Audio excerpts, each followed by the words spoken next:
We have seen a turbulent week in global politics with Donald Trump's visit to the UK, fresh recognition of Palestine by key allies and speculation over a highly anticipated meeting between the Australian PM Anthony Albanese and Donald Trump in New York. Will they or won't they? To find out more, let's head to Sydney. We're joined by Professor Tim Harcourt from UTS, host of the Airport Economist channel here on Ticker.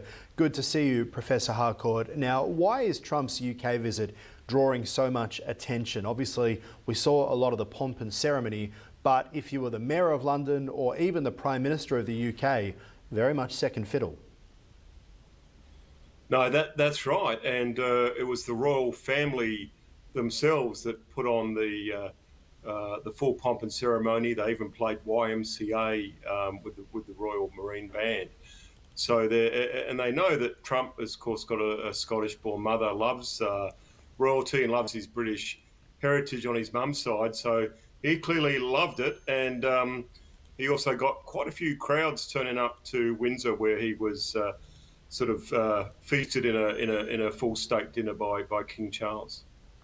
An extraordinary situation, and probably also a reminder that the President of the United States isn't a Prime Minister, they're head of state. I think a lot of people expect them to be like the Australian or the British PM, right? Yeah, well, the President of the United States is the head of state and the head of government. It's quite different. And so he's sort of the equivalent of the monarchy of King Charles in effect. And that's how the whole thing was presented. The leader of the House of Representatives or the Senate Majority Leader doesn't have the same status as a Prime Minister because the President basically does it all in terms of head of government, head of state, and also, head of the armed forces. Yes, it's a really interesting one because politically and I suppose ideologically, Keir Starmer and President Trump are polar opposites, a little bit like Trump and Anthony Albanese, yet you see the red carpet being rolled out in the UK and poor old Albo can't get a meeting. Yeah, no, it is extraordinary. I mean, of course, the British-American relationship is very significant, particularly now that Britain's no longer part of the European Union. In a way, because of Brexit, it's now got that renewed status on its own.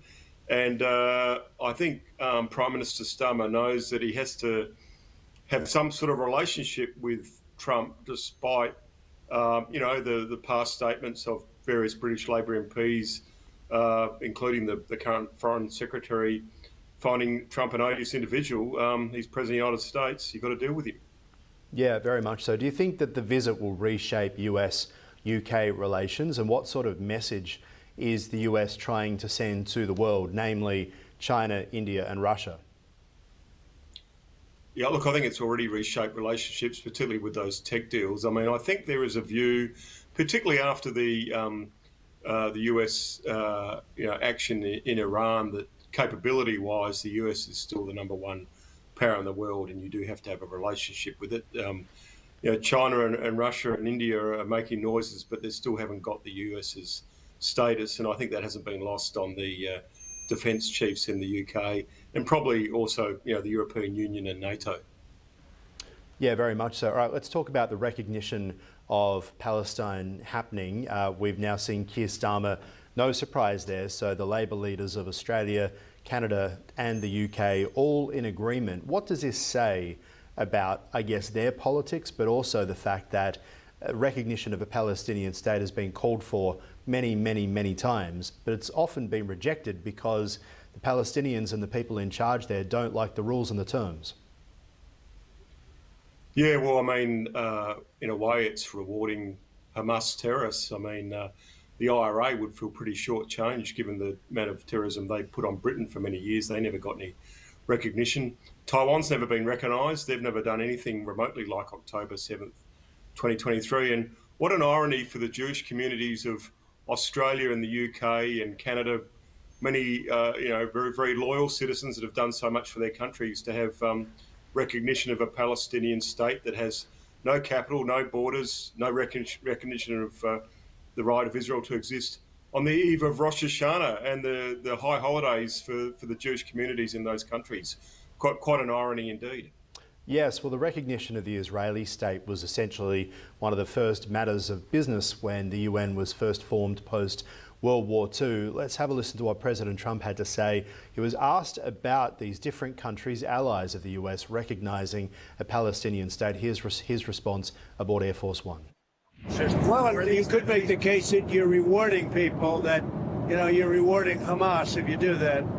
And I don't think they should be rewarded. So I'm not in that camp, to be honest.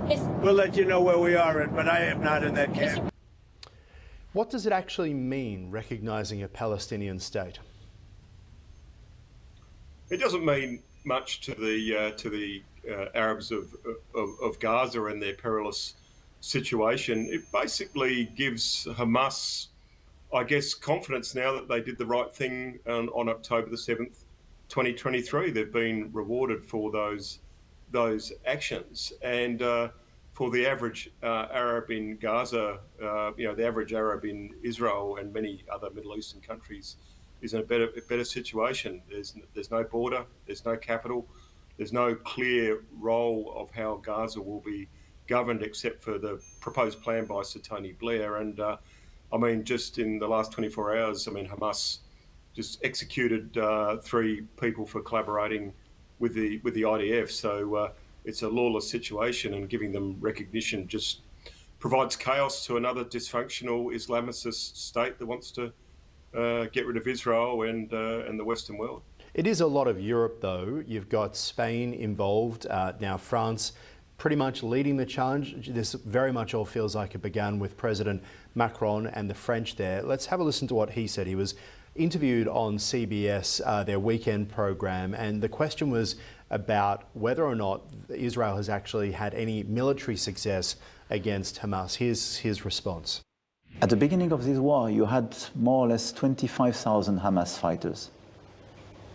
The Israeli army killed probably half of them, but Hamas managed to recruit the equivalent. You have as many fighters as at the very beginning, which is the best evidence of the fact if we want to dismantle Hamas, the total war is not the answer. What are your thoughts on that? It's a dilemma, isn't it? I guess because Israel has to decide, do we let another October the 7th occur again and again, which is what they would have been asked to do by several Western leaders, or do they go in and try and fight this sort of unwinnable war? So they're sort of in a rock and a hard place. So ultimately, I think probably Sir Tony Blair is right with an international solution. But I guess for President Macron, a huge, Islamic issue within France is in his own backyard, and the same, frankly, with Britain and Canada and Australia. There's large constituencies who would be calling for this, and even though the opinions poll says no one wants a recognition of a Palestinian state while Hamas is around, they're acting this way because of their own electoral calculus as much as foreign policy. All right, let's talk about Australian Prime Minister Anthony Albanese. Landed in the US over the weekend in New York. The whole concept of attending the UN to talk about climate goals, but also to talk about recognising a Palestinian state. No one from the Trump administration was there to meet him at the airport as he got off the Air Force jet. It was just Canberra political reporters who travelled with him who were there to greet him. What are your thoughts about the weird relationship, you'd have to say now, between Albo and Trump? Well, I guess they haven't actually met in terms of Trump's second term with Anthony Albanese as Prime Minister. I mean, there's no reason for the US to bear any ill will to Australia, except this announcement of the Palestinian state, of which the US said there would be consequences. So I don't think had that timing occurred on the eve of Albanese's visit to New York and also on the eve of Rosh Hashanah, I think the timing is probably caused some of this tension that otherwise wouldn't have happened. I expected that President Trump was going to meet with Albanese and still should probably do so, but certainly that timing with Canada and France and the UK has obviously caused another complication in the relationship. All right, we'll leave it there for now. Professor Tim Harcourt, appreciate your time. Thank you. Thank you, Aaron. Appreciate it.